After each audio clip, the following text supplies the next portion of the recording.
তবে কি আবার ভারত পাক যুদ্ধ প্রস্তুতি নিচ্ছেন? পহেলগাঁও কাণ্ডের পর পাকিস্তানের সঙ্গে টানাপোড়েনের আবহে কয়েকটি রাজ্যকে আপৎকালীন পরিস্থিতির জন্য প্রস্তুত থাকতে মহড়ার নির্দেশ দিল কেন্দ্রীয় স্বরাষ্ট্র মন্ত্রক।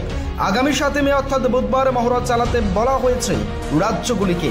একটি সরকারি সূত্রের দাবি, রাজস্থান, গুজরাট, পাঞ্জাব এবং জম্মু কাশ্মীরের সীমান্ত এলাকায় এই মহড়া চালানো হতে পারে।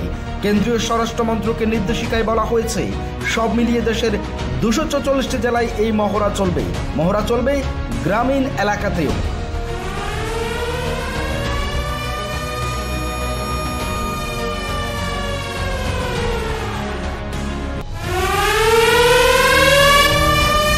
তবে কি আবার ভারত পাক যুদ্ধ প্রস্তুতি নিচ্ছেন? পহেলগাঁও কাণ্ডের পর পাকিস্তানের সঙ্গে টানাপোড়েনের আবহে কয়েকটি রাজ্যকে আপৎকালীন পরিস্থিতির জন্য প্রস্তুত থাকতে মহড়ার নির্দেশ দিল কেন্দ্রীয় স্বরাষ্ট্র মন্ত্রক।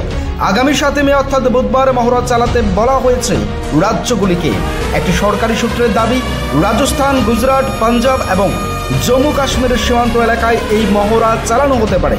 কেন্দ্রীয় স্বরাষ্ট্র মন্ত্রকের নির্দেশিকায় বলা হয়েছে, সব মিলিয়ে দেশের 244টি জেলায় এই মহড়া চলবে। মহড়া চলবে গ্রামীণ এলাকাতেও।